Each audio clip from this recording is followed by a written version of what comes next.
Olá,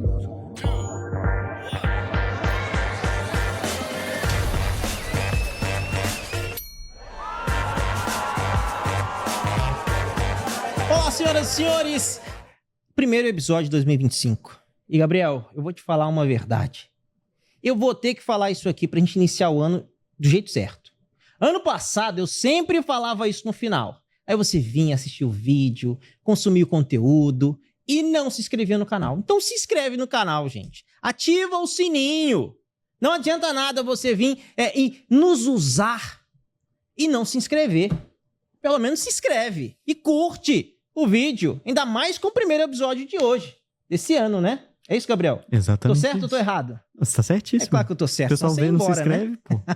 Olá, senhoras e senhores, aqui é Mike Pandolfo e aqui é o primeiro episódio de 2025. Aqui no PalcoCast, você já sabe, esse lugar é o lugar onde os nossos convidados são os palestrantes principais. E hoje eu tô com ele, o criador e idealizador da Oficina de Artistas no Espírito Santo. Diretor, ator, cineasta, roteirista, o cara é brabo demais. E desde o ano passado que eu já falei pros meninos, o PalcoCast tem que trazer esse cara aqui.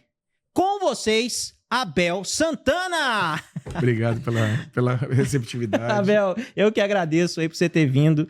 Tá, de verdade, eu tô pra te trazer já tem um tempo, mas tinha que ser estratégico. Tinha que ser no primeiro episódio de 2025. Então tá bom, receba essa honra toda. Obrigado pelo carinho. Amém. Abel, eu pesquisei muito sobre você, eu já te conhecia. E eu te conhecia até antes mesmo, porque a maioria das pessoas devem falar pra você, eu te conheço por causa da sua filha e tal, os jovens, né? Sim. Mas aí eu me entrego. Eu, não falo que eu sou jovem, a pessoa já vê que eu não sou jovem, porque eu já conheço seu trabalho antes. Porque eu gosto muito dessa questão de cinema, de ser ator e tudo mais, já fiz isso na igreja, sempre gostei muito. E aí eu vejo que você faz um trabalho incrível, com cases de sucesso que são incríveis, capixabas. Sim.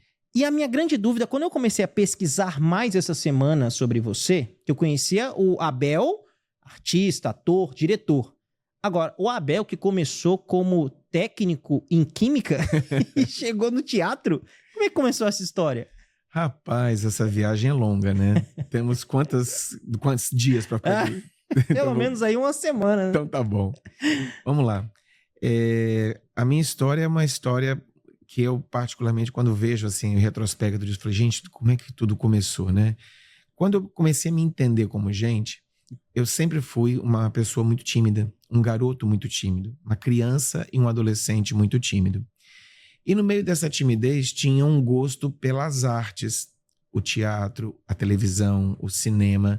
Eu sou da geração dos Trapalhões, eu sou da geração das novelas clássicas da televisão brasileira, Escravizaura. Sim. E tantas outras novelas que mexeram com esse país.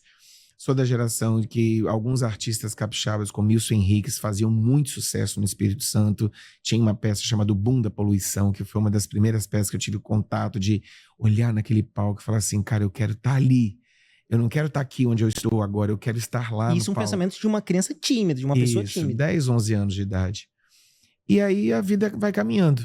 Então, assim, sempre fui, graças à minha mãe, principalmente, um bom aluno, estudioso, cumpridor das tarefas e tudo mais. E aí, por volta dos 15 anos, eu tive a oportunidade de conhecer o teatro. Na verdade, eu sempre gostei, mas por causa de uma professora chamada Edneia Moraes, ela de alguma forma, ela me colocou nesse lugar. Trabalho de literatura, ela chega na sala e fala assim, turma, minha turma é do primeiro ano B. Primeiro ano B, esse bimestre, eu sou da geração do bimestre. Sim. E aí, vamos fazer um trabalho. Esse trabalho é ler um livro, são vários contos, vocês vão escolher um conto e neste conto vocês vão criar uma peça de teatro. Ok, muitos professores, principalmente da área de linguagens, fazem isso até hoje. Incentivam de uma forma ou de outra o aluno a fazer algo nesse sentido.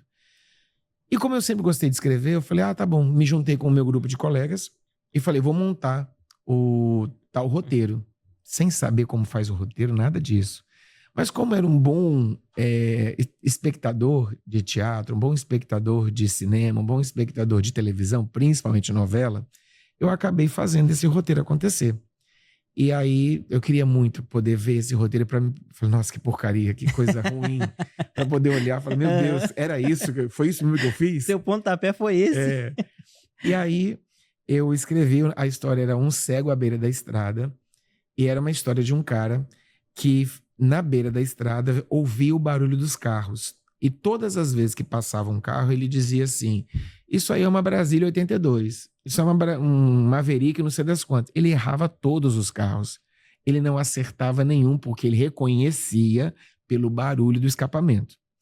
E ok, aí ele vai contar um causo. Nesse causo que ele conta que ele ajudou a desvendar um crime. E esse crime que ele ajudou a desvendar foi colocar a gente na cadeia por causa do barulho do carro. Então, ele na cabeça dele, ele acertou o carro dos criminosos. Quando você chega no final da história, você fala assim, meu Deus, acho que ele levou gente inocente para a cadeia ou ele acertou justamente nesse crime? Então você fica com essa interrogação. E muito bem, vamos ensaiar, vamos fazer o roteiro e vamos, enfim. Vocês iam interpretar essa peça? Isso, vamos caminhar. E eu ia fazer o cego. Muito bem.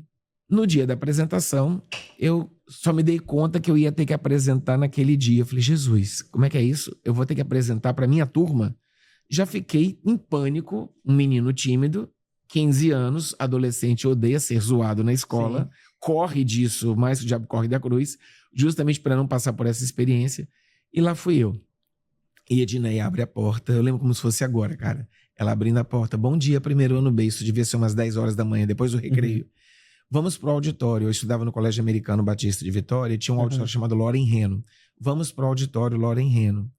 Aí todo mundo estranhou, porque o auditório era gigante. Cabia umas 600 pessoas ali tranquilamente. Vamos pro auditório. Aí todo mundo se olhou. Todas as turmas do primeiro e segundos anos iriam assistir vocês. Falei, para.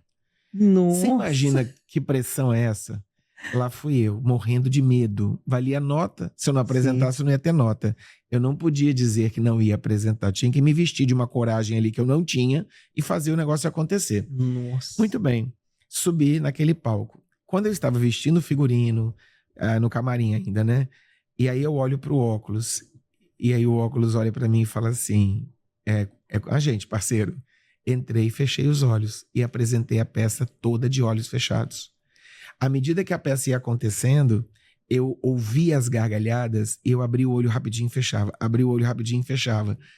Porque era o meu momento ali de falar, tá dando certo. Acabou a apresentação. Muitas palmas. Reconhecimento dos populares da escola, porque o adolescente, você ser valorizado pelos populares, por aqueles que são os bons atletas, os bonitões e blá, blá, blá.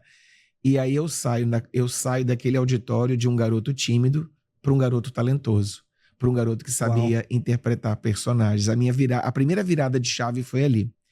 Dali eu não parei mais, porque todas as vezes que tinha teatro na escola, chama o Abel, porque ele roteiriza, porque ele coloca a peça no palco, porque ele faz acontecer. E para o professor, para o coordenador, a coisa acontece. Paralelo a isso, sempre fui cristão, fiz teatro na igreja. Então me enveredei, tive algumas liberdades de fazer teatro na igreja, que foram muito importantes. Sim. Montei, não vou chamar de grupo de teatro, que não tinha essa conotação, mas pessoas que estavam interessadas num determinado momento a montar uma peça e a gente montou a peça. Muito bem. Isso foi anos 80 e até o início dos anos 90. Quando veio a faculdade, a escolha profissional. E aí antes da faculdade, isso eu estava no primeiro ano. Para o segundo ano, eu escolhi técnico em química. Aí você fala assim, peraí, o que esse menino foi fazer em técnico em química? A vida tava te levando pro teatro. Química era um curso, na minha geração, muito difícil. E como eu era um bom aluno, ou pelo menos me achava um bom aluno, vou fazer o curso difícil. Sim. O curso que todo mundo diz que é desesperador para passar. E aí, qual foi o grande estímulo? Tinha feira de ciências na escola. E todos os anos a galera de química tinha um laboratório no pátio. E você via aquele laboratório.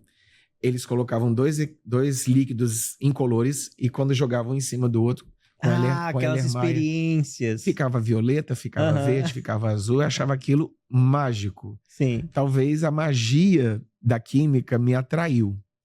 E aí eu fiz química. Cara, é um curso difícil. Eu tinha 17 aulas de química por semana. Uau! Tudo química de tudo quanto que é jeito. E aí me formei. em técnico em química. Mas como é adolescente, não tem boleto para pagar, não tem muitas obrigações, fazia teatro na igreja e tal, e fui vivendo, sem muito saber o que ia acontecer. Eu sou de uma geração que meus pais não tinham... Meu pai faleceu quando eu tinha 16 e minha mãe ficou sozinha cuidando de mim. Então, uma senhora viúva e tendo que dar conta de tudo. E aí ela Só você ou tinha irmão? Só eu sou filho único. E aí, naquela ocasião, ela sempre que podia me dava o que era possível. Então, ou seja, qual é o possível para uma mulher como ela? Oferecer uma boa escola, oferecer roupa, alimentação. Isso ela fez. Eu não tenho a condição de agradecer. Assim, sabe? Eu não tenho... Se eu tivesse 3 vidas, eu teria que ficar nas 3 agradecendo o que a minha mãe faz e fez por mim até hoje.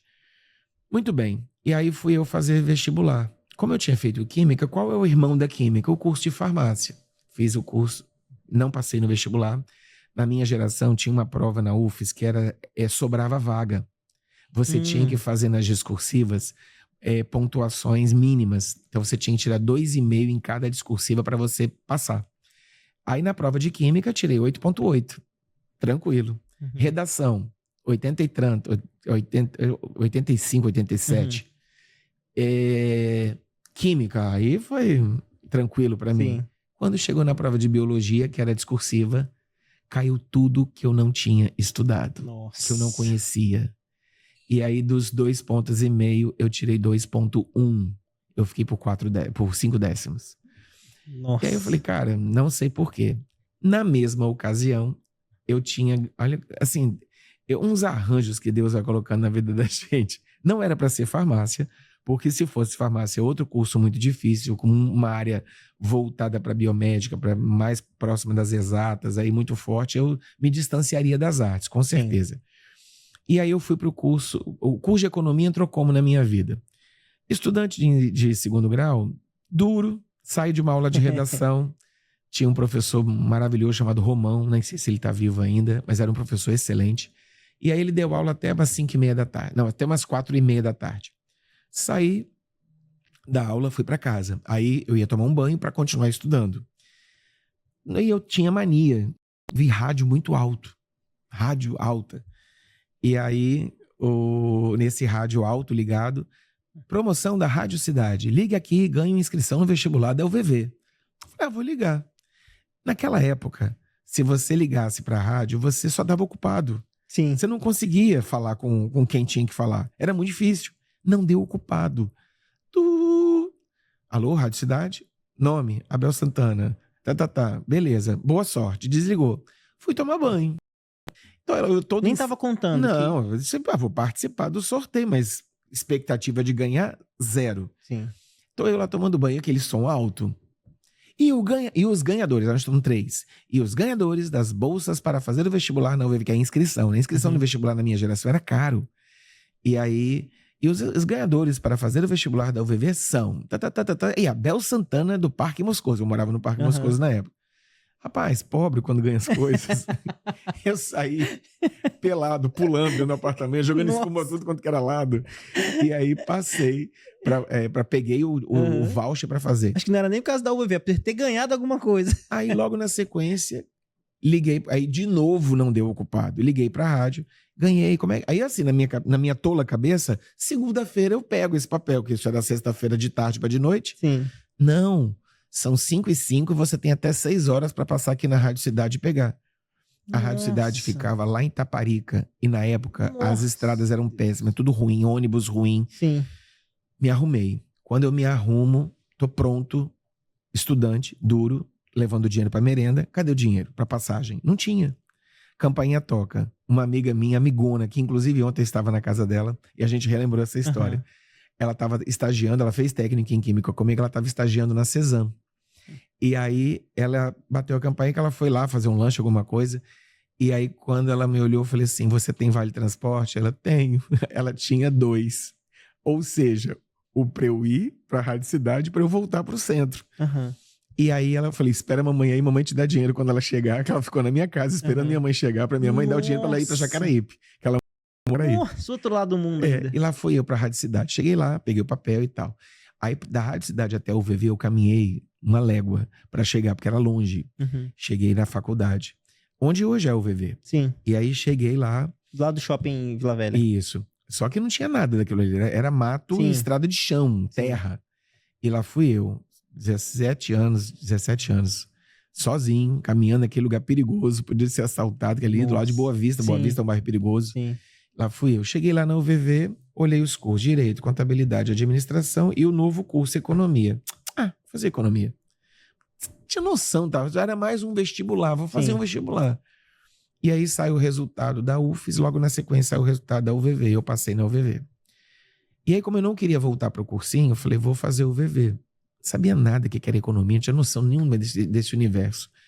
E aí, nesse lugar, eu conheci o curso de Economia, que é um curso incrível para adolescentes, jovens que estão aí nos assistindo, quiserem conhecer a grade curricular, é um curso muito interessante. Você se sente até meio inteligente, porque você tem que discutir planos econômicos e história dos países. É muito interessante o curso, gráficos. O que parece muito de economia, que o pessoal acha que é muito exatas, né? Não. E aí, justamente por isso, comecei a fazer o curso História Econômica do Brasil, História Econômica Mundial, História Econômica, então nem se fala. E aí eu falei, caramba, eu fiz Química, eu não sei nada de História. Aí o que eu pensei? Eu estudava à noite na UVV. Eu sempre fui muito preocupado de passar uma boa impressão. O vagabundo fica o dia inteiro em casa, de noite vai para a faculdade. Filho de mãe viúva. Então, assim, essas preocupações sempre rondaram a minha cabeça. Vou virar esse jogo. Nossa, que menino estudioso. Ele faz UFES de manhã e faz UVV à noite. Ele faz 2 faculdades e ainda... nananana. Resumindo a história, fui para o vestibular da UFES para fazer História, para poder melhorar na economia. Passei também para... Faziam as duas. Como eu tinha um aninho só de pré-vestibular, que eu tinha me ausentado, tu lembrava da matéria toda. Aí História é um curso mais fácil de passar. Passei bem, passei nos primeiros lugares e comecei a fazer o curso de História. Logo nas sequências, que segundo período, sou chamado para dar aula numa escola, lá em Laranjeiras. Eu morava no centro, estudava na UVV e na UFES e dava aula em Laranjeiras. E aí, o segredo do bolo? Transcol. Vai ficar mais divertido ainda. Meu Deus do né? céu. Pobre é assim, meu filho. E aí lá fui eu, estudando na UVV, fazendo faculdade na UFES também, morando no centro e trabalhando em Laranjeiras. Então era aquele jovem que trabalhava, estudava em 2 faculdades ao mesmo tempo e ainda tinha as obrigações na igreja e tudo mais. Rapaz, eu não sei como que eu consegui energia. Hoje, quando eu olho, eu falo assim, como é que eu consegui? Eu dormia e estudava. Era isso que eu fazia, eu não fazia mais nada. E aí... na sala de aula, como professor de história, ali foi o meu primeiro palco, de fato.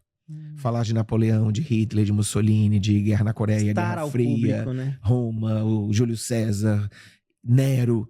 E você falar dessas pessoas, estava eu com minha plateia. Meus 25 alunos, meus 30 alunos, e lá estava eu com meu público. E aí eu comecei a dar uma aula sem muito... empírico, tudo empírico, meio teatralizada. Eu contava as histórias para os meninos e meio que de uma forma, usando uma energia, hoje eu consigo conceituar isso, uma energia corporal, uma energia vocal, que traía a atenção desses meninos para mim. E aí eu fui bem sucedido. Fui um bom professor de história, pelo menos é o que os alunos dizem. Até hoje, quando me encontram, falam nas redes sociais, que falam que, né, bom, ele dava aula legal. Então eu fico feliz com esse depoimento. E aí fiquei 19 anos em sala de aula. E boa parte das escolas pelas quais eu passei, eu ofereci também de forma empírica, tem escolinha de basquete, tem escolinha de vôlei, tem escolinha de futsal, por que não oficina de teatro? E aí os diretores das escolas deixavam eu montar a turma de teatro nas escolas. A primeira que eu montei foi numa escola chamada Centro Educacional de Laranjeiras, não existe mais, infelizmente, era uma escola muito legal. E aí de lá pra frente, sempre que eu podia, eu montava uma oficina de teatro nas escolas que eu dava aula de história. E a última que eu trabalhei foi em 2005 2005 foi quando eu comecei a oficina, mas eu comecei lá no início dos anos 2000. E aí 2005, 2006, 2007 eu ofereci uma oficina de teatro na São Domingos, que é uma escola particular aqui da cidade, muito bem conceituada, inclusive. Sim.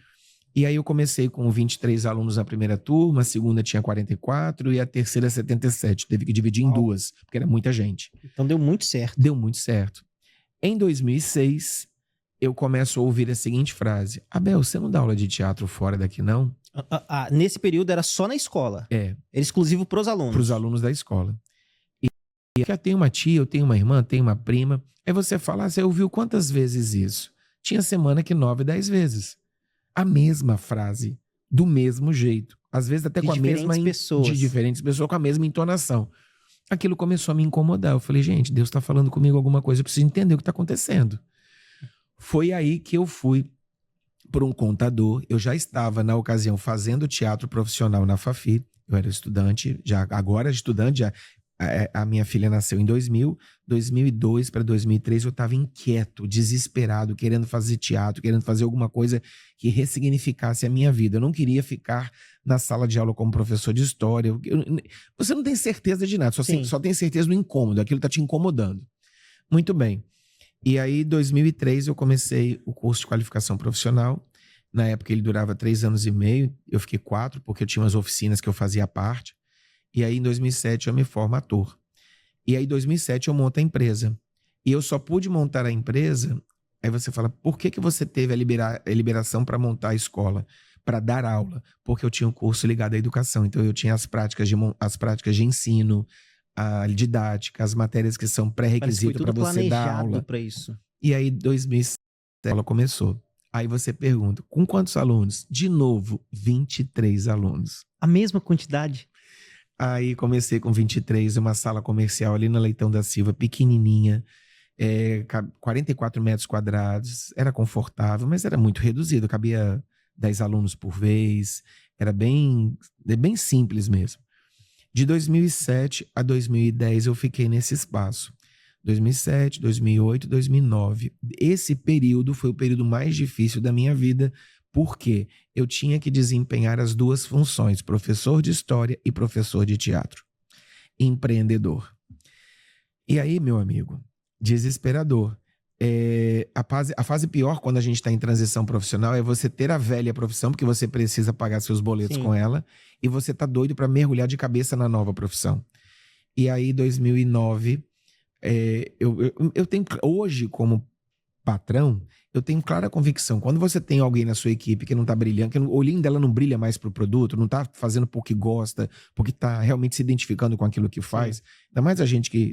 Isso aqui é arte. Sim. Então a gente que trabalha com arte tem que estar com um coração diferente. Não é igual... querendo ou não, a pessoa se comunica, né? O corpo comunica, a voz comunica, o olhar, a respiração. E eu já não estava vibrando com mais nada da escola. Eu estava fazendo feijão com arroz porque eu não sou irresponsável. Por necessidade. Porque eu não sou irresponsável, meus pais não me ensinaram desse jeito, então eu não ia entregar uma coisa, não ia ficar faltando, não ia ficar negligenciando a minha função. Dar aula eu dava, mas não era mais... eu sou apaixonado pela história, mas pela escola, pela dificuldade que é dar aula no Brasil... pelo desrespeito, pelo descaso, pela cobrança. O professor trabalha muito nesse país. E é um trabalho que pouquíssimo reconhecido. Ninguém reconhece o valor do professor. Ele pode acertar 99 vezes. Poucos serão aqueles que vão falar assim, parabéns, poucos. Agora, experimenta errar uma vez das 99. Você é crucificado. Isso é verdade. Entendeu? O professor passa por isso o tempo todo nesse país. E eu passei por isso. Eu falei, cara, eu não quero esse lugar, eu não quero envelhecer. Eu via colegas meus com 45, 50 anos, com 50 e poucos, chegando na aposentadoria, exauridos, desmotivados, louco para, sabe, colocar o pé para cima e assistir vale a pena ver de novo. Eu falei, eu não quero isso para mim. E aí, nesse meio tempo, eu comecei a montar a escola. Em 2009, final de 2009, a direção da escola me chama para me demitir. E como eu tinha uma história de uma década na escola, eles estavam muito preocupados qual seria a minha... E aí eu ouvi a conversa começando, então, não sei o que, eu vi o negócio cozinhando. Eu já sabendo onde é que ia acontecer, onde eu ia fritar. Aí quando fala, a gente não vai ter mais você na equipe ano que vem, blá, blá, blá. Eu falei, gente, obrigado. O olho das pessoas ficou assim, como assim? Ele agradece. Mal sabiam eles que era o que você queria. Mas aí vamos pensar estrategicamente. Eu não queria sair da escola sem receber minha multa dos 40% do fundo de garantia. Como todo funcionário, sim. Meu seguro-desemprego, eu tinha meu FGTS, porque isso aí ia me dar uma certa segurança durante um período da minha vida. Sim, ainda mais pelo novo projeto que você estava vivendo. E aí fui eu demitido, com um sonho no coração e na cabeça. Cheguei em casa e falei com a minha parceira, falei, olha só, fiz as contas por alto. E eu acho que dá pra gente viver sem perder qualidade de vida uns 2 anos e 5, 8 meses. Se nada de grave acontecer. E aí ela com muito medo falou assim, tá bom. Com muito medo. Ela autorizou, mas autorizou com muito medo. deixa eu viver meu sonho.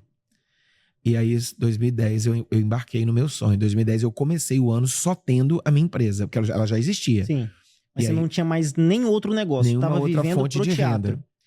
E aí, Deus sendo Deus, os alunos começam a chegar em maior número, suprindo o financeiro da escola. Ou seja, eu não precisei mexer no dinheiro que eu tinha programado para guardar para eventualidade, ficou guardado. Sim. E rendendo lá. Em agosto daquele mesmo ano, 2010, a gente muda para uma sala maior na Rua da Igreja Santa Rita, na Praia do Canto. É uma loja comercial, 2 pavimentos. Então eu saio de uma loja de 44 metros quadrados para uma loja de 104 metros quadrados. Então mais que duplicou o meu espaço.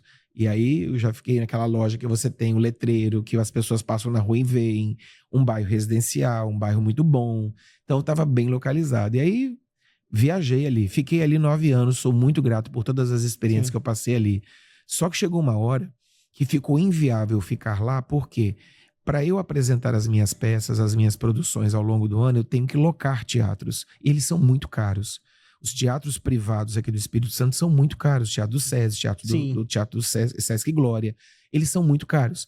Os teatros públicos, você tem que entrar numa pauta e você não sabe se a data que você quer vai ser a que eles vão te dar. Então você fica muito à mercê da direção do teatro. Eu não posso ficar esperando uma resposta. E também nunca é garantido que a vaga vai continuar sendo sua também. Por exemplo, agora início de fevereiro, os alunos começam um curso e eu já tenho as apresentações do final do ano, porque acontece no meu espaço. É uma sala Legal. Com 115 lugares, então eu já sei qual é o dia, qual é a hora, eu dou uma certeza para o meu cliente. Imagina você se matricular, então, Maikelson, a gente vai se apresentar talvez em dezembro, mas eu não sei a data ainda. Como assim? Uhum. E para você se programar? Sim. Entendeu? E aí comecei o curso lá. De 2010 até 2019 eu fiquei nesse espaço. E no meu caso, o meu serviço, ele entra muito no extra das pessoas. É arte. Numa cidade, num país que não está acostumado a consumir esse produto. Sim. Hoje eu estou um pouco melhor na foto, porque os psicólogos, pedagogos, têm fortalecido o teatro como uma ferramenta pedagógica. Então eu tenho recebido crianças autistas, eu tenho recebido crianças com muita timidez, crianças com dificuldade de socialização. Então eu tenho recebido crianças com essa dificuldade, que aí a família fala assim, não, o teatro não é um excesso, não está sobrando, é essencial. Então o teatro entrou na categoria de essencial, Sim. porque ele está terapeutizando o aluno. O aluno vence desafios, não falava, fala, não se expressava, se expressa. Ano passado eu tive um aluno que eu tenho um carinho imenso por ele, um menino muito bom, e agora, aí você vai aprendendo, né, com a prática. Sim. Nível de suporte 1, é autista e tal, e aí eu vi o caso dele, ele entrou extremamente cartesiano, né, porque eles são muito diferentes, a maneira de pensar deles é muito própria para eles. E aí, quando terminou, o pai com um sorrisão falou, Abel, eu gostei muito do que eu vi meu filho diferente em cima desse palco. Cara, essa satisfação não tem preço que pague. Não tem preço que pague. E aí, em 2018, eu estava com vontade de mudar de espaço. 2019, uma amiga minha lá da adolescência chegou para mim, estava trabalhando numa imobiliária e chegou em que condição? Ela estava vivendo problemas emocionais e o psiquiatra dela falou assim, faz teatro, faz dança, faz música, faz qualquer coisa, coloca arte na sua vida para ver se muda um pouco a sua energia. Aí ela falou, meu amigo tem uma escola de teatro, vou lá visitá-lo. E aí chegando lá para visitar, ela falou assim, amigo, eu quero te ajudar, o que você está precisando? Aí como era uma pessoa que podia abrir meu coração, eu falei, eu quero muito ir para um lugar maior. Aí ela falou, opa, eu estou trabalhando para uma imobiliária. E nessa imobiliária ele tem vários imóveis ociosos. Vou tentar te ajudar. Começou a pesquisar os imóveis que ele tinha. Visitei 3. Dos 3, um era ideal, mas eu teria que gastar uma fortuna para estar nele, porque ele estava totalmente depredado. E o outro era possível, muito caro, que é onde eu estou hoje. Era possível, porém... Sabe aqueles filmes que a mocinha é sequestrada e colocam no cativeiro, que tem a parede com limo, rato circulando no chão, barata, lagartixa? Era esse o espaço. Hoje a minha escola estava nesse lugar. Nossa. E eu entrei e eu olhei aquele lugar feio, né? É de frente para o mar, é uma loja bonita, assim, de frente para a praia. Eu olhei para aquele lugar e falei assim, vai dar certo. Olhos da fé só. Não tinha dinheiro para estar ali. E aí fizemos mais uma vez conta, joga carro na brincadeira para poder fazer a coisa acontecer, usa dinheiro faz. E aí começamos a obra. Começamos a obra, fizemos a escola acontecer, ela saiu daquele lugar feio, né, que tava aí chamamos uma designer de interiores que repaginou o espaço, ficou bonito. Até hoje as pessoas, quer dizer, essa repaginada ela foi de 2019. E até hoje as pessoas falam: "Nossa, que lugar bacana, confortável." Sim. E tal. Então, tá dando certo. E aí fizemos isso, e aí em 2019 mudei para esse espaço. Começou muita dívida, né? Porque empreendedor que não arrisca... Isso é verdade. Entendeu? Empreendedor que não arrisca não vive. Exato. E arrisquei, e aí comecei. E aí 2019 foi aquele ano do desafio. Tenho dívidas, mas tenho um sonho. Nossa, 2019... Calma que vai chegar o capítulo mais terrível da vida. Eu tô imaginando. E aí 2020... Janeiro, fevereiro, março, matrículas. Eu tava navegação de cruzeiro. Vai bombar. Nossa, vai bombar. Março, sábado, o último sábado que nós pudemos andar livremente pela cidade. Sim. Matrícula. As pessoas, juro pra você, eu coloquei o frasquinho de álcool 70 em cima da bancada porque eu achei, como foi H1N1, que era só a gente higienizar as mãos, e comecei a espalhar higienizadores das mãos no espaço. Como eu fiz quando teve H1N1. Sim. E aí, começou. Saímos da escola e um pai preocupado. Abel, tá passando no jornal que não sei o quê, uma pandemia, tá matando muita gente, não sei aonde, tá chegando no Brasil, e a gente vai ter que se proteger, e blá, blá, blá, blá, blá, blá, blá, blá, blá. E eu não tava atento ao que tava acontecendo, confesso. Você não tava conseguindo medir o problema. Não. Fui pra casa. Aí, nesse dia... Fui para casa.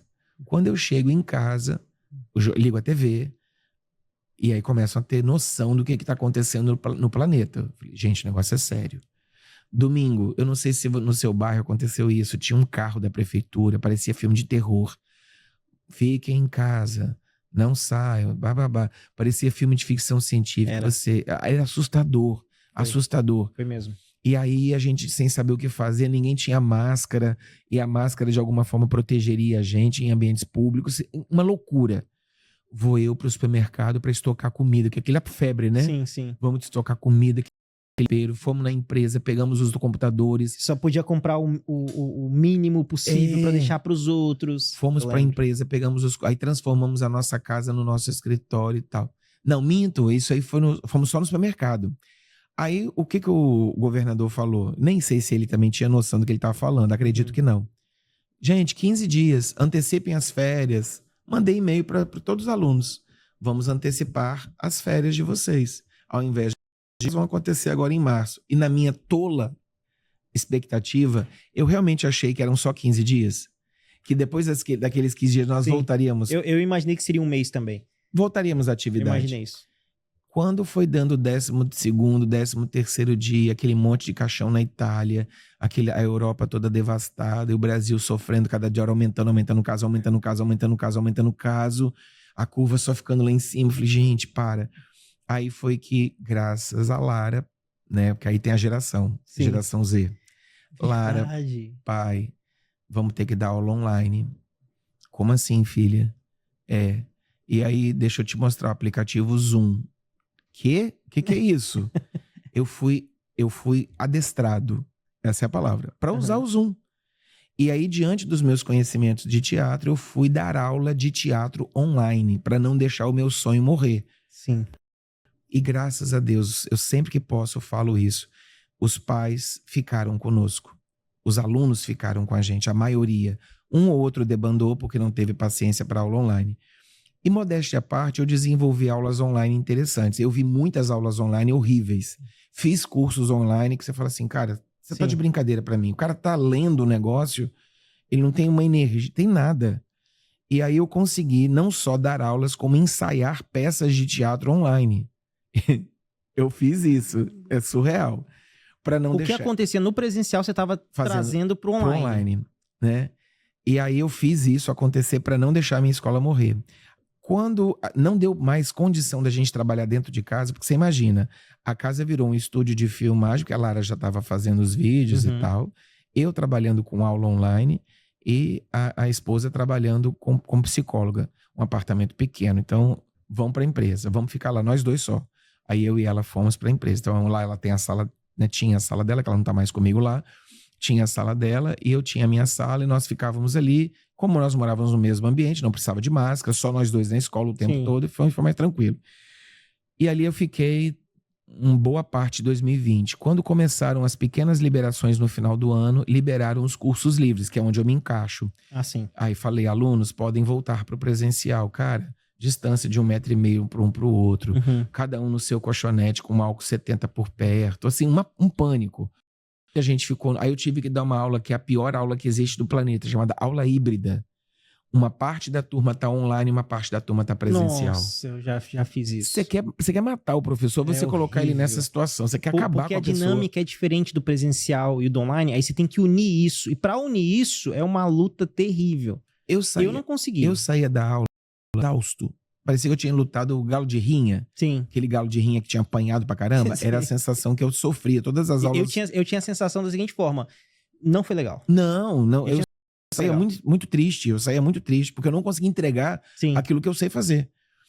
E aí, muito bem. Aí as pessoas foram ganhando confiança, foram voltando. Só que a vacina 2020, ela não chegou. Só chegou no finalzinho, tipo, finalzinho de dezembro. E em 2021, ela começou lentamente a gente a ser vacinado e tal. Eu mesmo fui vacinado, se eu não me engano, em agosto de 2021. Então... eu fui mais pro final do ano também, assim. Aí eu fui pra, tipo, agosto de 2021, foi quando eu tomei a primeira dose, a segunda era em setembro. E aí, foi nesse período que aí o presencial ficava nessa coisa do híbrido, foi horrível, durante todo 2021. E aí, 2022, a coisa foi ficando mais branda e o presencial foi voltando. Só que a gente voltou com um mundo muito medroso. As pessoas tinham medo, cinemas enfrentaram isso, teatros enfrentaram isso, e muita gente pegando Covid ainda. Tava aquela oscilação, a curva sobe, a curva desce, fecha e abre comércio, aquelas restrições todas. E eu, no meio dessa confusão toda, com uma dívida imensa para pagar, para poder fazer a escola acontecer. Ainda mais o seu público. E aí, meu amigo, foi desafiador. Se você falar assim, Abel, como é que a sua empresa está viva hoje, honrando com os compromissos dela, você não tá você tem dívidas, mas você não está devendo a ninguém. Você está honrando seus compromissos nas datas que eles têm que ser honrados. Como é que você conseguiu isso? Eu vou te dizer a única palavra que eu consegui enquadrar toda essa história. Milagre. Deus olhou e falou assim, eu vou te sustentar nesse período difícil. Eu vou te dar um maná. O que fica parecendo para nós que somos cristãos, nós temos essa visão. O que fica parecendo, Abel, é que Deus pensou, eu não te guiei até aqui para deixar isso acabar. Porque, de verdade, você ter que trabalhar não só com o público te assistindo, mas ter que tocar no seu público, porque às vezes tem uma interpretação, ter que falar perto dele. E outra, a máscara atrapalha na hora da interpretação. Então, parece que tudo isso era para atrapalhar. Não, e o que é pior, às vezes o aluno tem uma internet, porque todo mundo usou a internet. A internet da casa da criatura é fraca. O Wi-Fi é ruim. A aula cai, ele cai toda hora. Trava. Na hora do exercício, meu amigo, aí 2022, eu lembro claramente, foi mais ou menos em abril para maio, liberaram as máscaras, a gente não precisava mais usar máscara. Aí aquele medo, né, de tirar, eu fiquei uma semana ainda usando, com medo de tirar. Aí os números foram caindo, as pessoas, mais gente vacinada, e aí a gente foi tocando a vida. Então, 2022 e 2023 foram anos muito desafiadores. O ano que se aproximou, olha que loucura, 2024 foi o ano que se aproximou não superou, se aproximou dos bons anos, que seria 2015, 2016, 2017, de alunos que eu tinha. Então, até hoje, eu ainda estou em busca de um número de alunos que era semelhante ao que eu tive em 2017. Porque a pandemia... Porque em 2018 nós tivemos uma coisa chamada impeachment da Dilma, que me enfraqueceu. Sério? A crise econômica. A pessoa não tinha dinheiro pro... economicamente falando. Ela não tinha dinheiro para investir no teatro. Então ela teve que... cortou o inglês da criança, cortou o balé, cortou o teatro, cortou a natação. A escola não cortou, porque era o essencial. O supermercado não cortou. o aluguel, a prestação da casa, não pôde cortar, porque senão ele não tinha onde morar. Mas os excessos, ele foi cortando. Jantar no final de semana, não vai rolar. Então, isso aí eu entrei nesse lugar. Eu acredito que a sua área, por ser essa área que ainda o pessoal imagina que se der eu faço, eu acho que ele tende a ser prejudicado, de certa forma, por qualquer coisa que venha acontecer no país. Por exemplo, nós temos notícias aí, tá assim, tá assado. Qualquer notícia que tiver no país... igual nós estamos tendo, querendo ou não, sobre o Pix, sobre aquilo, se vai ou não vai, isso faz com que as pessoas freiem algumas coisas. Alguns consumos. Alguns consumos. E aí fica com essa imaginação de que a sua área, o teatro, não é tão essencial. Eu vejo muito como essencial. Eu vou até começar a indicar a alguns alunos o teatro. Recebo. Porque eu dou mentoria de oratória. Sim. Meu foco é empreendedor. Porque eu sempre prego que o empreendedor, ele quer empreender, ele abre o seu negócio, mas ele não se atenta a fazer oratória. Que ele vai chegar num período que ele vai ter que subir num palco ou em alguma reunião e falar do negócio dele, ele vai travar. Isso acontece direto. Eu tive um último aluno que ele tá nos assistindo agora e ele me viu numa foto, me procurou, falou assim, Mike, eu quero levantar a mão igual você levanta, porque eles estão me convidando. Olha só que doideira. Ele tem uma escola, ele abriu uma escola por causa do filho dele, que é autista. Ele abriu uma escola de karatê, porque ele é professor de karatê, e se chama Karatê Inclusivo. E ele atende só crianças autistas. Caraca. E aí ele me procurou por quê? O pessoal começou a procurar ele para dar palestra e treinamento sobre o assunto. E eu falei que é isso que acontece. Eu sempre falo para os meus alunos o quê? Não se limita só à mentoria de oratória. O que você faz para quebrar a timidez? Quebra a rotina. Faz algo que você não costuma fazer, como esporte, teatro... e eu indico muito ele, né? Esporte, teatro, quebra a rotina, não faz natação, tudo isso. E aí é uma coisa que eu vou indicar muito, porque eu falo sobre isso. Para você quebrar a timidez, para você realmente poder falar bem em público, não é só se limitar à oratória, mas ter ali um teatro, uma luta para poder fazer. E eu sei que vocês lá fazem isso muito bem. E eu quero muito ligar você também a alguns alunos do Wellington, que é o professor de karatê, que faz esse trabalho com as crianças autistas. Maravilha. Obrigado. já estamos com a conexão aí construída. Não, vai acontecer. E aí, 2024 foi esse ano desafiador, mas ao mesmo tempo um ano muito bom para nós. Foi um ano muito premiado. Nós saímos do local Espírito Santo. Em janeiro do ano passado, eu participei de um festival de teatro da cidade de Valadares, né, em Minas Gerais, e nós saímos de lá com uma peça infantil chamada Livro Mágico, a Dança Divertida, que é uma peça infantil, a primeira peça que eu escrevi, e essa peça incentiva a leitura. Eu tenho um sobrinho, e esse sobrinho, ele é autista, e excesso de tela. E aí, quanto mais tela, menos conexão. E aí, o caminho inverso é a leitura, é a socialização, são os jogos lúdicos. E aí essa peça surgiu porque eu vi aquela criança ali mergulhada naquele celular, e se tirar é uma guerra. E aí eu falei, meu Deus. E aí a peça surgiu por conta disso. A história de 3 crianças, e elas têm características distintas. Uma delas é estudiosa, não tem problema cognitivo nenhum. Um menino hiperativo, que é viciado em jogos eletrônicos, e uma outra menina com TDAH, com baixa autoestima. E aí eu consigo, assim, sutilmente esses personagens, eles não são declarados, mas você percebe pelo comportamento deles, pelos medos, pelas inseguranças, quais são as características que eles possuem na sociedade. E aí criei o mundo da magia e da fantasia. A fadinha Elo é a fadinha que incentiva a leitura. O Eduardo é como se fosse um Visconde de Sabugosa. Sim. O Eduardo é o mestre que propicia às crianças o contato com a leitura, e tem a guardiã do livro mágico, que é a Fedora, que é uma fada que ela cuida das crianças para que elas tenham um encantamento com a leitura. Esses são o mundo da imaginação. E aí eu tenho as bruxas. A bruxa Fafá, que é a bruxa da preguiça, da procrastinação.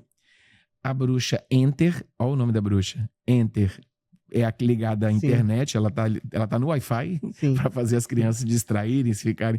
E a gente tá vendo isso hoje, né? As escolas, inclusive, não sei como é que isso vai acontecer, acredito que vai ser um problemão, proibir celular na escola, porque... Isso é aquela lei que não... vai ser um problema, porque... É aquela lei que não vai... Não, estou adiantando um possível debate. É aquela lei que talvez não adiantou de nada existir, porque as escolas não vão conseguir controlar. Eu acredito que essa lei vai virar uma sugestão na cabeça do pessoal. Vai virar lei. E aí, mas isso eu falo como professor de teatro. O poder de concentração e o poder de interpretação dos meninos, dos jovens, dos adultos está cada vez menor. Porque o nosso conhecimento ficou limitado a 1 minuto e 30 que o Instagram te oferece. Isso é verdade. Entendeu? A nossa percepção de mundo, porque as pessoas não estão lendo muito mais. As pessoas não estão procurando se informar. A gente tá agora, como a gente estava, antes de começar a entrevista, a gente estava falando sobre essa história do Pix e tudo mais, que é uma polêmica hoje. Eu vou ligar para o meu contador para saber exatamente dele o que me atinge com essa nova modalidade, porque se você entra num discurso da direita, você sai horrorizado de um jeito. Se você entra num discurso da esquerda, porque polemizou demais. Tudo virou polêmica nesse país. Sim. Então tá tudo muito exaustivo, tá muito cansativo. Tá. E aí você fala assim, cara, eu só quero viver, pagar meus impostos, comprar minha carne para poder comer no final de semana. Enfim, você quer viver. Sim. E não tá legal, não tá leve. Não tá leve. E aí, por conta disso. Então, assim, porque as pessoas, elas continuam verbalizando coisas das fake news, como se fosse verdade. Sim. Eu tenho o maior medo da minha mãe com os grupos de WhatsApp que ela participa. Ela é uma senhora de 79 Sim. anos. Eu falo, mãe, esses grupos de WhatsApp que a senhora participa são mais poderosos que a Al-Qaeda. Porque eles causam destruições absurdas. É tanta mentira, tanta... E aí você fala, mãe, isso aqui é fake news. Eu tenho um rapaz lá na empresa que é assim. Não passe isso pra frente não, mãe, que isso aqui é mentira. Eu chamo ele de tia do Zap. Porque ele fala pra mim assim, você viu a notícia tal? Aconteceu isso e isso. Aí eu falei assim, aconteceu, aconteceu, velho. Você viu isso em qual veículo de notícia? Em qual site? Não, no grupo mandaram aqui. Você é tia do WhatsApp. Mas é que, Abel, você falou uma coisa que se a gente não vigiar, acontece com a gente hoje em dia. Porque realmente parece que o que o mundo digital quer te ensinar, ele te ensina. Igual, por exemplo, você comentou, os vídeos de 1 minuto e meio. Chegou um período que eu não tava conseguindo assistir um filme inteiro. Sim. Porque o filme é de 2 horas. Às vezes você consegue ficar minutos e minutos arrastando os vídeos de 1 minuto e meio, porque é um conteúdo de cada vez, do que assistir um filme de 2 horas. Eu sempre gostei muito de filme, de acompanhar a história de um filme. E eu me deparei há um tempo atrás que eu não estava conseguindo. Por quê? Porque era muito tempo. Parece que a internet, o digital te ensina isso. E se você não vigiar, você acaba caindo nessa armadilha. Sim. Nosso poder de concentração fica cada vez menor. Bem menor. Eu parei um livro pela metade. Vou ter que voltar o livro de novo, não estava entendendo. Isso começou a soltar. Eu fico muito feliz porque é um registro que acontece na escola. Na hora da aula do teatro, eu fico, cara, quando eu olho aquele monte de adolescente e os celulares estão todos nas mochilas, eles não mexem no celular, a maioria. Eu tenho que ir lá ver isso pessoalmente. Um ou outro mexe, lógico, não vou dizendo você, Sim, lógico. Não, um ou outro mexe, mas eu falo a maioria, 85%, 90% da turma nem toca, a aula dura 2 horas. E você prega sobre isso lá? Eu falo para eles perceberem, vocês já observaram o que está acontecendo aqui? Eu não digo que eu não prometo isso no curso, mas quando eu vejo acontecendo, eu falo assim, vocês pararam para observar o que a gente está vivendo aqui? A gente está na contramão do mundo. E aí eles, é mesmo, a gente não usou o celular, porque a aula, por ser lúdica, por envolver, por mexer com emoção, ela não faz você ficar ligado, tem trabalhos em grupo, é dinâmico, o conhecimento é muito dinâmico. Sim. E aí o aluno fica sem essa conexão com esse mundo virtual. E aí eu consigo trazê-lo para essa realidade, para ele olhar no olho do outro, porque no teatro tem muito disso, olha no olho. A troca de energia é olho no olho. E aí, as crianças hoje com o olho no celular, quantos e quantos eu vejo conversando com pai e mãe? Filho, gosto sim, mãe. E tá aqui, desse jeito. Entendeu? Ele tá aqui com a cara no celular e a mãe tá aqui, tá ali, enfim. E ele não olha pra mãe, não olha pro pai, por conta dessa falta de conexão, porque tá todo mundo com a cara no celular. É muito louco isso. Sim. E o teatro foi na contramão disso. O teatro tá indo nessa contramão. O teatro é uma válvula de escape imensa para os pais que passam sobre isso. Eu bato muito nessa tecla. Os pais não percebem o quanto a timidez pode acabar com o futuro do seu filho. A timidez é algo que a gente precisa lutar contra ela o tempo todo. Eu falo que por mim, né? Eu sou esse case. Eu era uma criança tímida e se eu tivesse ficado nesse lugar, eu perderia inúmeras possibilidades profissionais e pessoais. Hoje, a timidez... Aí, veja bem, aquele traço de personalidade do Abel tímido permanece. Só que não me domina. Se você conhecesse o Abel tímido quando chegou aqui na sua sala pra gente bater um papinho e tal, eu chegaria tão acanhado, com tanta vergonha. Você fala assim, fala, criatura. Abre essa boca, fala comigo. Eu tô aqui te recebendo, te dando as boas-vindas. Eu de tão travado. Mas não é por falta de vontade. É por excesso de timidez. Ela me bloqueava, ela me paralisava. Hoje a timidez não me paralisa mais. Agora, você me convidou para um churrasco na sua casa, não conheço ninguém. Num primeiro momento, esse Abel tímido vai falar forte ainda. Eu vou chegar, eu vou estudar onde Eu também sou assim. onde eu tô, com quem eu tô. Aí eu vou vendo conexão com o João, conexão com a Maria, vou me aproximando, vou me conectando. Se eu me sentir à vontade, eu vou me soltando. Às vezes eu vou passar por aquela pessoa que foi formal. Às vezes já vou dar uma gargalhada alta, já vou brincar, porque eu percebi que o ambiente me proporcionava isso. Mas não vou ser o bicho do mato. Aquele Sim. que vai ficar ali do canto, que ninguém vai conversar com ele, porque ele não conversou com ninguém. Que acontece, tem gente que é tão tímida que elas passam pelos lugares e elas não são percebidas. E hoje, profissionalmente falando, com uma era que a gente está vivendo, teve uma coisa que aconteceu há uns 2 anos, uma pessoa ligou para mim, nas férias de janeiro, eu fico muito na recepção da minha escola, minha funcionária entra de férias e eu fico ali atendendo o público. O telefone tocou. E hoje é raro o telefone tocar, né? Sim. O telefone tocou, mas isso há 2 anos. Então, 2 anos o telefone tocava mais. Alô, tudo bem, tudo bem? Quem tá falando? Aí as pessoas acham engraçado, né? Que elas... o Abel Santana que tá falando comigo? Eu falei, sim. O próprio. Eu fico, assim, fico feliz, mas ao mesmo tempo, gente, tudo igual. Tem nada demais. Aí ela falou, então, eu vi uns Instagrams de algumas escolas concorrentes suas, mas eu achei muito estranho, porque ou elas não têm Instagram, ou o Instagram delas não conta nada, não fala nada deles. E o seu não, o seu é um Instagram ativo, tá mostrando que a escola tá viva. Aí eu resolvi ligar para conhecer um pouco mais da escola. Conheceu, fez matrícula, tá com a gente até hoje.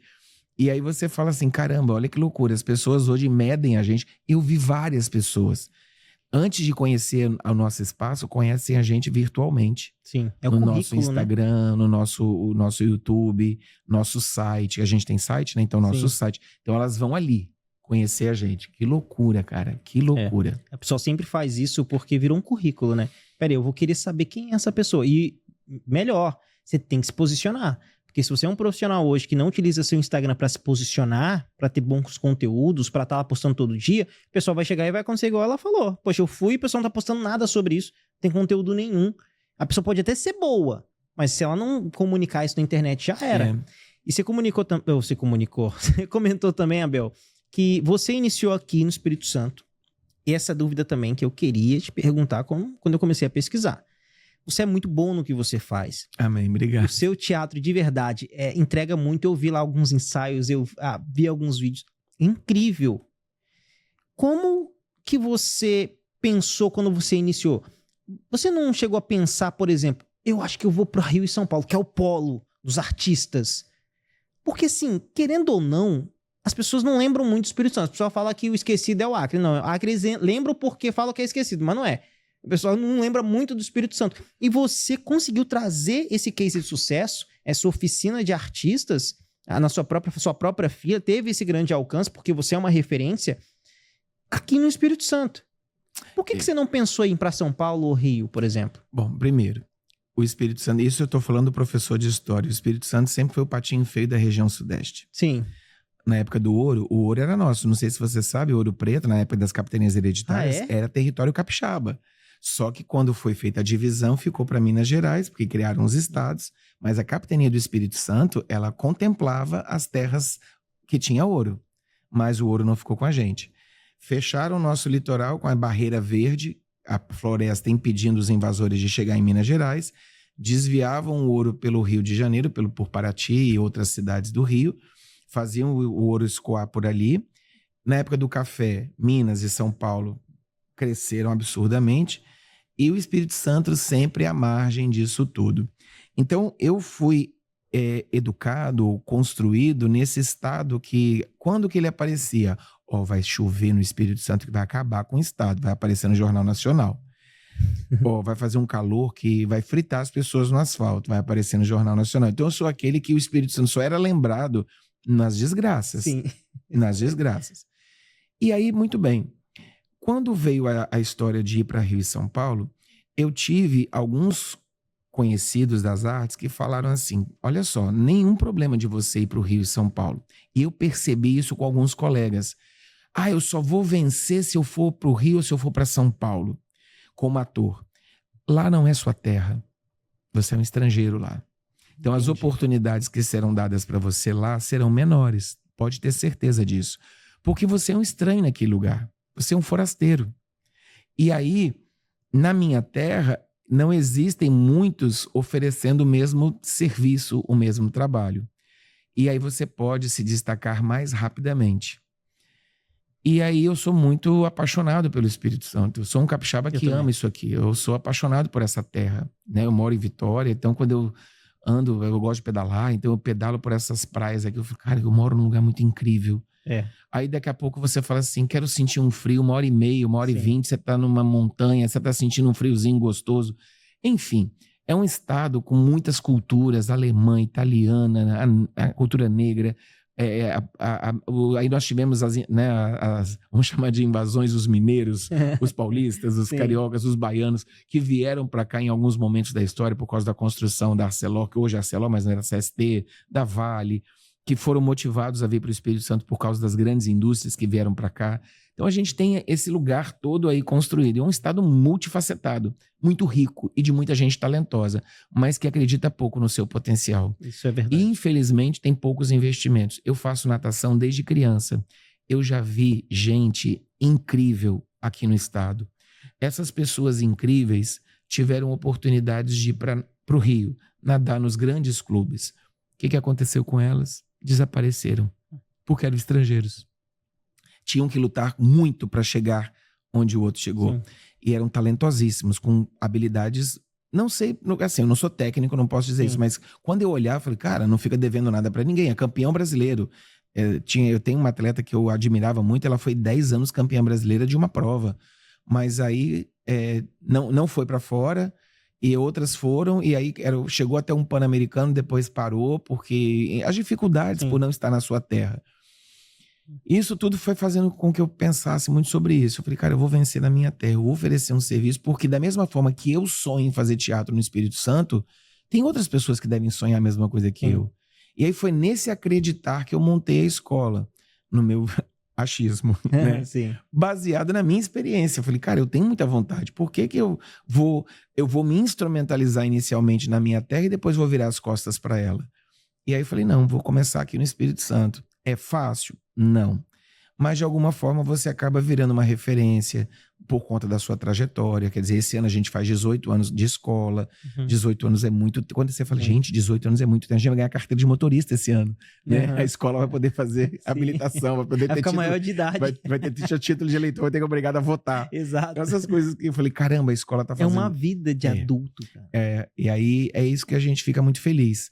De poder contribuir dentro do cenário capixaba com o fomento da arte. Sim. Então eu tenho muita alegria por estar nesse lugar. E isso é uma verdade, e eu vejo que isso acontece muito, e quando acontece, às vezes, o pior também. A pessoa sai do Espírito Santo, consegue um destaque, só que ela não fala de que estado que ela é. Tem vergonha. Tem vergonha de falar que é do Espírito Santo, então ela não carrega junto as raízes. Sim. E você fez diferente. Além de você querer manter as raízes, você fez isso dentro da sua casa. Sim.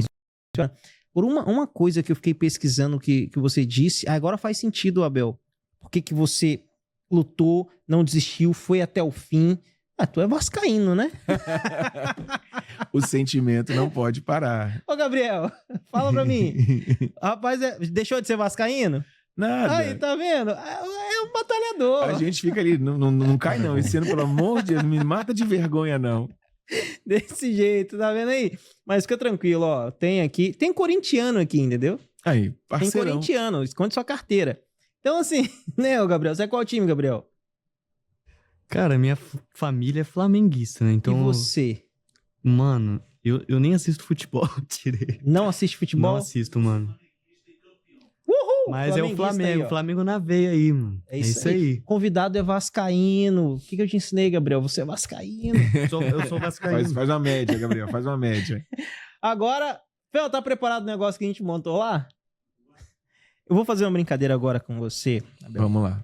Diretor, cineasta, roteirista.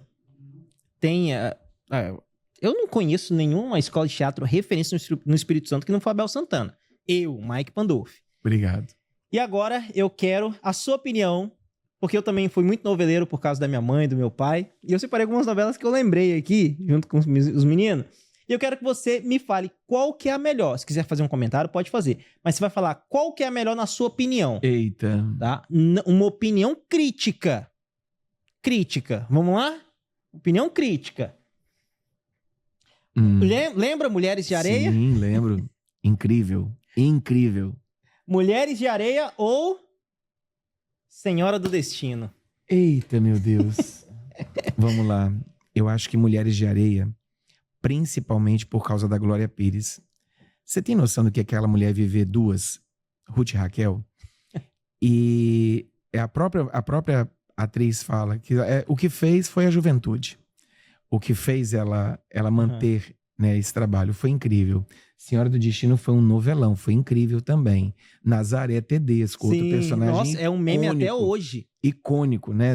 Nazaré é uma vilã que roubou todas as cenas. Mas era muito difícil também fazer dois personagens nessa época, né? Então, assim, eu acho que mais pela a obra em si muito boa, a trama muito bem construída, mas eu acho que mais pelo brilhantismo da Glória Pires em viver a Ruth e a Raquel. E você via, assim, aí aquela história, quando você tem um bom ator que domina a emoção, que domina, você via a Ruth e a Raquel falando. E, às vezes, teve capítulos em que elas estavam com roupas diferentes, assim, Sim. a Raquel estava imitando a Ruth e vice-versa, e você fala assim, peraí, é a Ruth que tá ali. É a Raquel que tá ali, não é a original, é a impostora. Incrível. Então essa novela, ela marca isso. E Tonho da Lua, Sim. né? Então foi uma novela muito, muito incrível. Mantém Mulheres de Areia. Mantém. Então, Mulheres de Areia ou Uga Uga? Lembra do Uga Uga? Uga Uga era uma novela que eu já trabalhava, já estudava, já não tinha contato. Mas essa novela foi muito criticada. É uma novela que mal construída. Assim, uma novela meio atropelada, meio um grande besterol, um grande boberol. Então não foi... Eu lembro muito que era uma comédia muito confusa. Isso. Muito então ela confusa. é uma novela que se perdeu dentro um roteiro muito específico que o Brasil não estava acostumado, enfim. Mas aí também colocar uma novela das 7 contra uma novela das 9... Não, essa daí foi das 6. Acho que das Mulheres de Areia 6? foi das 6. Eu não tenho certeza. Caramba. Acho que depois tem que dar um Google aí. Mas é porque a novela das 6 e a novela das 9 era algo muito mais sério do que as novelas das 7, se eu não me engano. A não das era 7 assim? sempre foi uma novela leve, Sim. né? Aquela hora que você tá jantando, então Sim. uma comédia. Tá com a família ali, né? Isso. Então mantém Mulheres de Areia. O Clone. Lembra do Clone? Lembro, essa novela foi incrível também. Tinha um personagem, o Abel, que tomava o leitinho, não sei se você lembra tinha um leite que ele tinha que tomar, acho que era a novela. Eu acho que era, mas essa aí que tinha o... O doutor, que fazia o clone, enfim. Sim. Murilo Benício. Isso, que fez até o clone de um animalzinho do... Olha, essa novela foi muito incrível, mas ainda continuou com Mulheres de Areia. Rapaz, Mulheres de Areia. Mas também depois da aula que ele deu sobre Mulheres de Areia aqui, vai ser difícil tirar. Chocolate com Pimenta. Essa é uma das minhas preferidas, tá? Chocolate com Pimenta também foi uma novela incrível. Só que aí é que tá o grande diferencial. Mulheres de Areia concentrou muito a trama e todo o desenvolvimento da história em cima da Glória Pires, né? Das personagens que ela vivia. Em Chocolate com Pimenta você tem personagens... A Mariana Ximenes arrebentando. Sim. Você tem a Elizabeth Savala roubando a cena. Então, qual é o grande diferencial de uma novela para outra? Aqui eu tenho um elenco do infantil ao adulto brilhando. Sim. Então aqui eu fico com o time. Nossa, o Kaique Brito, né? O time aqui era melhor. Então assim, o time ali é bom, mas ficava muito em torno de uma atriz que fazia toda a dinâmica girar. Essa personagem fazia a história acontecer. Só que paralela à história dela, existiam outras pequenas histórias interessantíssimas. Sim. Na roça, na cidade. Então foi muito incrível. Então, assim, Chocolate com Pimenta. Chocolate com Pimenta? Isso. Então fica com Chocolate com Pimenta ou Laços de Família. Então, Manuel Carlos, ele mexeu muito com o país nessa novela, né? Manuel Carlos era incrível. Laços de Família até hoje carrega muitos fãs, as pessoas gostam muito dessa novela. Mas é aquela novela do cotidiano do Rio de Janeiro muito específico, é o Leblon, a elite carioca. Então, valores muito que são características do Maneco, né, que ele era o roteirista, que funcionaram durante um tempo. Parecia que o Leblon... Eu já fui ao Leblon algumas vezes, e assim, eu tenho essa referência das novelas do Manuel Carlos. Aquela sensação de que eu não tô no Brasil, que eu tô fora, porque assim, é um mundo paralelo. Então eu acho que... Como se fosse algo americano, algo fora. Cria um status quo que não é a realidade do Brasil. E essa aqui é uma novela de época incrível, que conta uma história incrível, então continua com Chocolate com Pimenta. Chocolate com Pimenta. Laços de Família, eu lembro que eles começaram a trazer muito também esses debates, sabe? Sim, isso aí é uma característica do Manuel Carlos e da Glória Pérez. É uma característica dos dois. Trazer esse debate. Só que eu acho que, pra época, o debate não funcionou muito para as famílias se conectarem. Sim. Assim, minha visão. Eu lembro que eu assistia com a minha mãe, gostava e tal, mas eu, particularmente, não lembro muito que fui conectado, assim, pela novela. Vamos lá! A Cor do Pecado foi uma novela ok. A novela das 7, né? Ok. Uma novela ok. Bons atores, uma história engraçadinha, mas aquela coisa assim... Sabe quando você Acho que foi muito... Quando você vai num restaurante, tem um prato principal com camarão, lagosta, isso aí é a entrada, um pãozinho com manteiga? É isso aí. Sim. O pãozinho com manteiga. Tinha muito... Eu tô atualmente assistindo a tela com a minha esposa, porque é uma memória afetiva, que eu assistia com a minha família. Mas eu vejo muito isso hoje em dia. Eu falei, nossa, que bobeirazinha, né? Que era. Vamos lá, Chocolate com Pimenta fica. E agora... Celebridade. Meu Deus, essa novela foi incrível. Incrível. Páreo muito difícil. Muito difícil. A Maria Clara Diniz, Laura e todas as tramas. Aí eu acho que... sucesso essa novela. Eu acho que o grande barato vem da genialidade da Cláudia Abreu. Cláudia Abreu vivendo a vilã e os valores que ela jogava é um texto dado... Aí é aquela coisa do grande ator, né? Uma grande ator fenomenal. E dizia um texto que talvez hoje as pessoas julgando. Ela falava escrachadamente coisas que muita gente falava no particular, mas hoje você não tem coragem de falar, nossa, vão me julgar. E a personagem não tinha medo de ser julgada. Bem Toda autêntica. aquela podridão que ela tinha dentro dela, ela deixava aparecer. Então, eu fico com essa novela principalmente por causa da Cláudia Abreu. Não, essa novela, eu lembro que essa novela foi muito A sucesso. surra que a Malu Mader dá nela numa cena foi assim, de parar o Brasil naquela ocasião. Fica a celebridade. Agora, Terra Nostra. E aí que tá, né? Sotaque. Nós não somos italianos. Sim. E isso pegou muito pesado. Então, assim, virou meme. O Cacete e Planeta fazia, não sei se você lembra desse programa, que era incrível. Né? Hoje não dá mais. Eles hoje... até parafrasearam o título, né? Eu não lembro qual que era, mas eles brincaram também com me isso. escapou aqui. Mas, assim, por causa do argumento de colocar italianos falando italiano, e eles não são italianos, são brasileiros, e aí falavam italiano tosco, igual quando a Senhora do Destino, por exemplo, a Suzana Vieira falando sotaque nordestino. Nossa, não convence. Eu lembro. É um trabalho muito difícil. Sim. E aí é que tá. Como é que são as coisas, né? Muita gente, às vezes, como ator, entrega qualquer coisa. Tem um sotaque mineiro, tem um sotaque baiano. Quando é uma coisa para fazer uma ironia, eu não vejo nenhum problema. Tô fazendo um sotaque baiano ruim, não é o original, justamente isso pro meu personagem. Sim. Ok. Mas no caso da novela, não. A novela é algo realista. E aí, ela tinha que passar que ela era uma nordestina. Sim. E não convencia. Não convencia, porque ficava parecendo essa ironia, né? Eu vejo muito Faltava que... verdade. As pessoas podiam... eu quero fazer uma novela do Nordeste. Eu acho que deveria investir em atores assim, sabe? Que são do Nordeste e tudo mais. E passaria mais verdade. Então, mantém celebridade. Sim. Mantém celebridade. Agora... Rei do Gado. Tá aí uma novela que eu não me conectei. Achava arrastada. Essa eu não lembro. Achava muito arrastada. Eu sei que só falava muito dela, Rei do Gado. É uma novela que marcou muita gente, mas não me marcou, então fico com celebridade. Celebridade? Tem ainda, Fel? Avenida Brasil. Aí você tocou numa das minhas Agora eu quero ver. preferidas. Mas vamos lá. E aí? Você lembra não, né? Você tinha 3 anos de idade. Foi em 2011, Cara, não foi? 2011 ou 12, eu acho. 2011 ou 12. Carminha. Bel, fala aí. Rapaz, Abel, eu que não assistia a novela, eu acompanhava a novela. Eu não assistia, mas acompanhava, porque todo mundo falava dessa novela. Mike, Copa Fel. do Mundo, final de Copa do Mundo, Avenida Foi final Brasil. de Copa do Mundo. Foi. O último capítulo da novela foi final. Eu assisti o final da novela. Eu não acompanhei um capítulo da novela inteira, mas assisti o final. Porque fez tanto sucesso que eu falei, eu preciso ver essa novela. Aí é que tá. O que eu sei, porque eu conheço pessoas que trabalham na Globo, trabalham na Record. Sim. E o que teve de grande diferencial nessa novela? O time. Quando um, O time, elenco... quando um time joga junto, Entendi. eu gosto muito de voleibol. E no voleibol, não adianta você ter só o grande ponteiro, o grande oposto. Você tem que ter um bom líbero, um bom levantador, um bom oposto, o cara que dá cobertura na bola para não deixar a bola cair.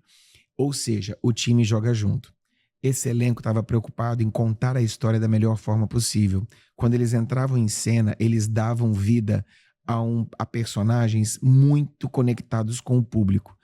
Lógico que a Adriana Esteves marcou história com a Carminha, ela foi a grande vedete Sim. dessa novela, mas todos os atores que participaram dessa novela brilharam, porque todos eles entenderam qual é a sua função dentro da engrenagem.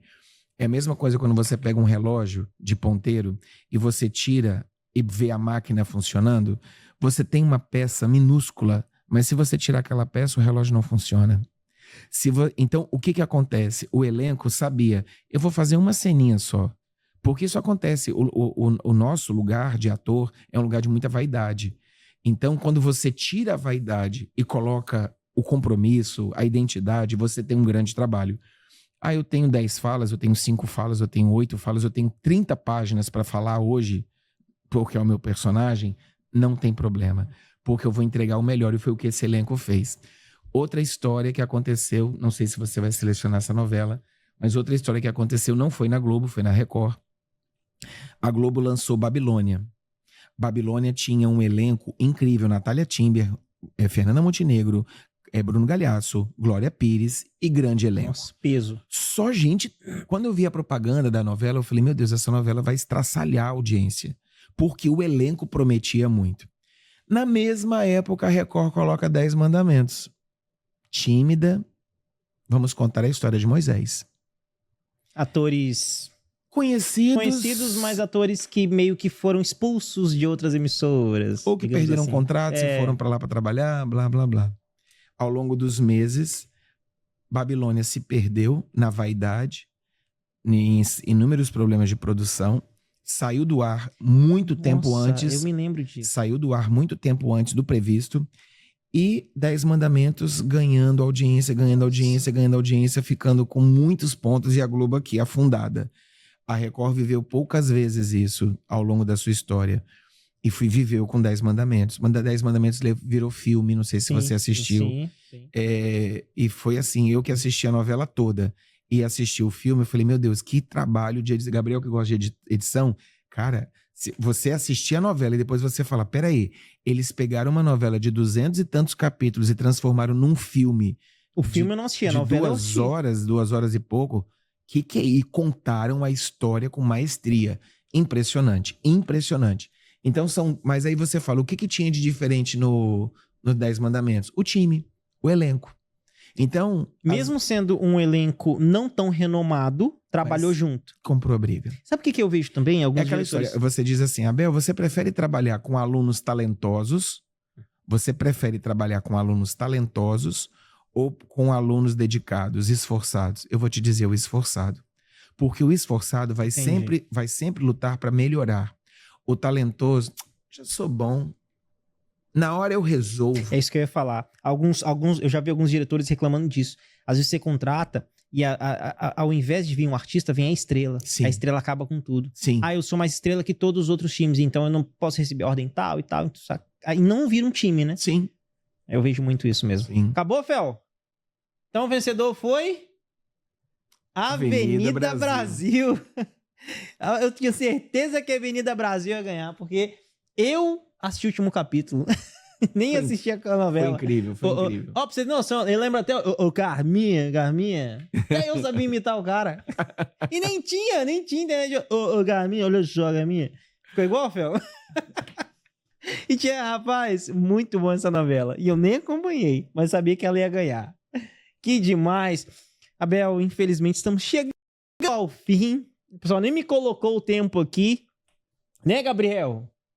Tá sem tempo hoje? Pode mandar ver aqui. Olha lá, hein? O trato é ter o tempo. Se não tiver o tempo, a gente vai embora. Mas antes eu queria... algo que eu fiquei muito feliz, assim, também, em ver... Fel, eu te mandei a última foto aí, você coloca aqui pra mim? De uma notícia que eu falei, caramba, cara, que sensacional. Uhum. Globo de Ouro 2025, vitória de Fernanda Torres, destaque ao redor do mundo. Eu queria esse seu pequeno comentário em relação a essa notícia. Eu não sei se você acompanhou há poucos... Foi em novembro do ano passado. Eu tive a honra de ir ao teatro no Rio e ela estava lá. Sério? Massa. Tá lá no meu Instagram, tá lá nos destaques, inclusive, nas primeiras linhas. Ah, eu vi, verdade, eu vi. Então, eu sempre fui admirador das Fernandas, da Torres e da Montenegro. E isso aí, cara, é um trabalho de uma atriz extremamente amadurecida. O que aconteceu? Eu tenho uma aluna que alguns alunos, eles ficam adultos e viram nossos amigos. Sim. E aí eu estava no Rio para uma premiação de um trabalho nosso, que foi o Rio Webfest, a nossa websérie Perrengue e a nosso webpiloto Solitude, que estão todos no YouTube, foram indicadas a prêmios lá no Rio Webfest. De 284 webséries do mundo, Austrália, Canadá, que tem dinheiro, tá, para investir, a nossa websérie feita em Vitória, com atores inexperientes, muita gente começando, ficou em 5º lugar. Que massa. Entendeu? No júri popular. Sim. Então a gente ficou assim muito feliz com essa colocação. A gente queria estar na frente, mas a gente sabia que era muito difícil. Não trouxemos a estatueta, a gente queria muito trazer uma das estatuetas, que era o Prêmio de Incentivo à Cultura Brasileira. Era uma das categorias que a gente concorria. A Webpiloto também a gente ficou com muita esperança, nós fizemos um bom trabalho. Depois você dá uma olhadinha no nosso canal, Solitude, é uma historinha de 2 minutos. A Webpiloto ela tem 2 minutos. E aí a gente fez essas histórias e tava muito... vai acontecer um prêmio para nós. Eu sou tinhoso, então enquanto eu não ganhar um desses prêmios, eu não vou sossegar. Que massa. Eu vou tentar sempre que possível eu vou tentar. E aí, essa minha aluna viu que eu estava pelo Instagram, ela viu que eu estava no Rio, ela estava no Rio. Ela falou, Abel, e ela estudou teatro no Rio. Ela fez faculdade de psicologia no Rio. E aí ela fez teatro e falou assim, Abel, o meu ex-diretor está com uma peça no palco. Eu quero muito que você conheça, quero te apresentar para ele. Vamos assistir a peça dele? Eu falei, beleza, quanto que é o ingresso? Não, é presente. Eu falei, então tá bom. Né? Eu estava na Barra e o teatro acontecia na Zona Sul. Fui, é uma viagem, tá, meu amigo? Fui eu pra Zona Sul. Cheguei lá no... Ai, meu Deus. Parque Lage. E aí entrei no teatro. Quando eu tô entrando no teatro, ela corre até a mim e fala assim, para. Eu falei, o que foi? Tenta agir com naturalidade. Fernanda Montenegro está lá dentro. Ela veio assistir a peça. Ela e a Fernanda Torres. Uau! Aí eu falei, que massa. E outra, a cadeira é do lado delas. Nossa! Cara, e você tentando E aí, como é que mantém a neutralidade? Não, entendeu? Fui nos costumes, tá tudo bem, tá tudo certo. Fingindo costume. E aí, né, a peça acontecendo, eventualmente eu dava uma olhadinha pra ver como é que elas estavam e voltava. Estava eu, o marido da Fernanda Torres e Fernanda Montenegro. Nossa, na mesma incrível. fileira. Quando acabou a peça, eu sempre fui... Quem é meu aluno sabe o respeito e a admiração que eu tenho pela Fernanda Montenegro. Por que eu tenho essa admiração toda? Primeiro, pelo ser humano que ela é. E eu confirmei isso presencialmente. Humilde. Em nenhum momento fica se vangloriando, apesar de poder ter todas as glórias do mundo. Não é estrela. Não. Extremamente humilde, uma postura humilde. Uma pessoa dessa, ela não faz isso para aparecer. É a essência dela. E aí a Fernanda Montenegro, eu falei, gente, eu preciso dizer para essa mulher que eu sou apaixonado por ela. Acabou a peça, juro, ela estava sentada, eu me ajoelhei. Olhei para ela e falei, olha, me perdoa a minha audácia. Eu sou ator, eu moro no Espírito Santo. Aí conta um pouquinho de mim. Moro no Espírito Santo, tenho uma escola de teatro, trabalho com formação de atores. Aí ela já foi sorrindo para mim. Eu O meu sonho, eu sempre falo para os meus alunos que o meu sonho era um dia, quem sabe, esbarrar com você em algum aeroporto, que era a minha expectativa. Né? Vai que eu tô no Rio, ela tá saindo do Rio, enfim. E aí ela olhando para mim, ela começou a me acariciar. Eu falei, para. Nossa. Ela começou a passar a mão na minha cabeça.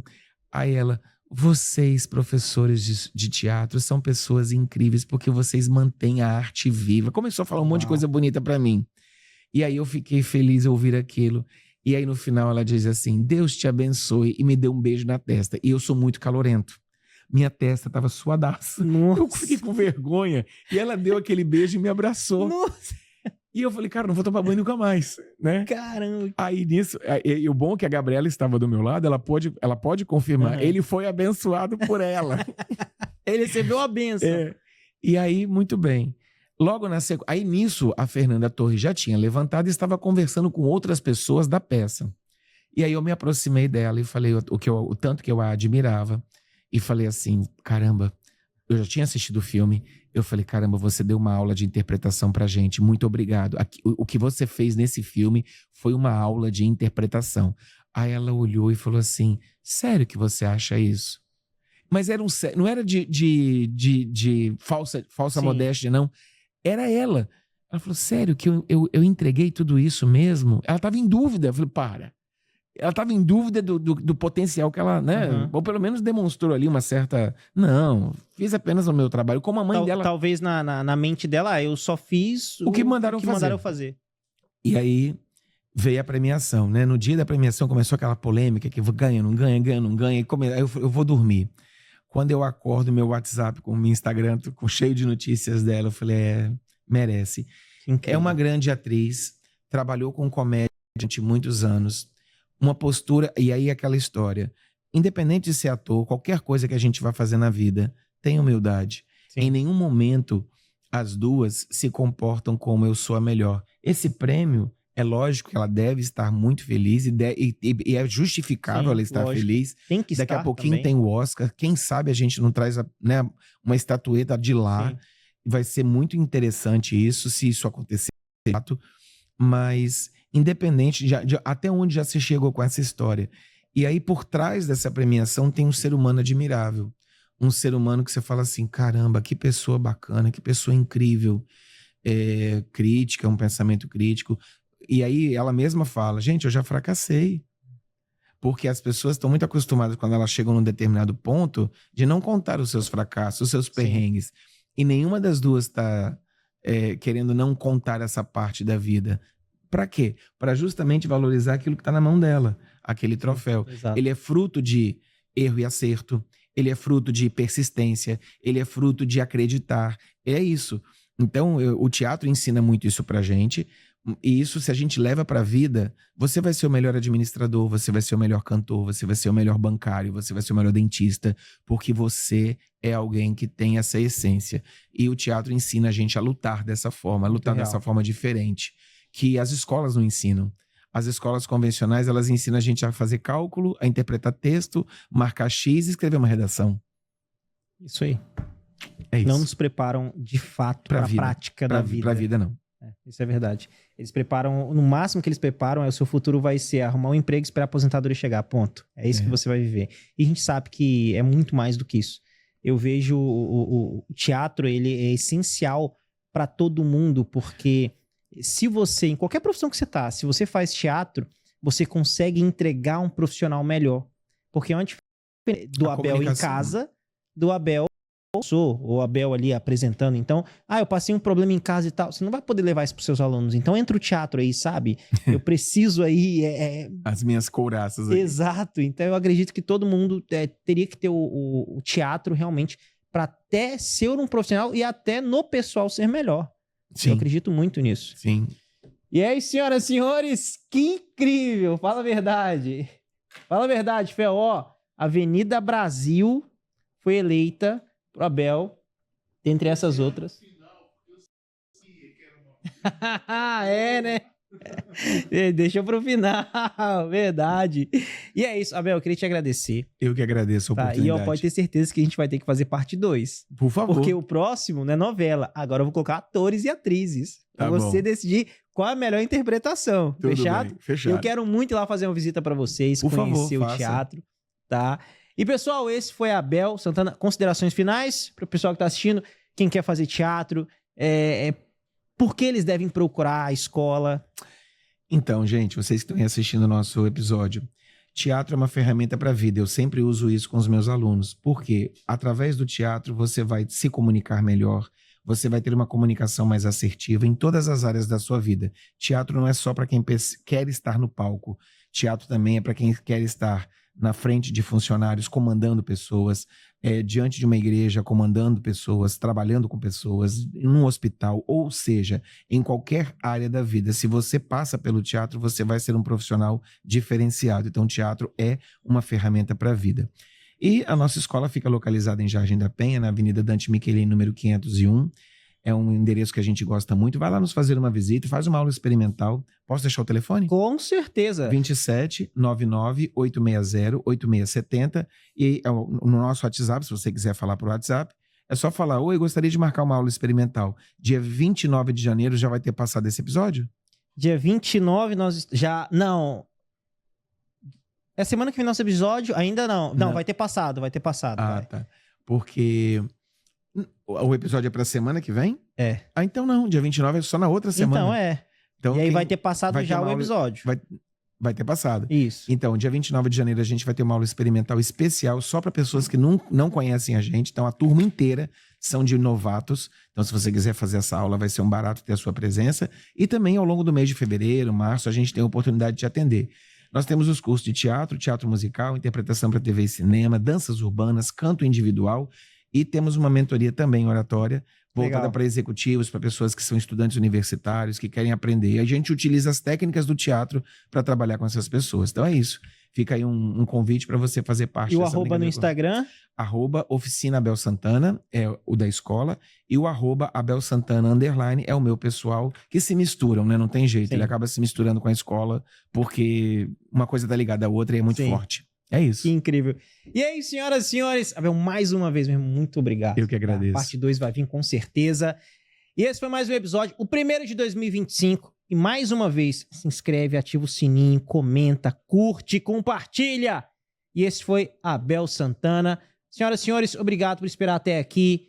Vá nas redes sociais, acompanha, tá? No Palco Cast. E eu te espero no próximo episódio. Valeu, falou!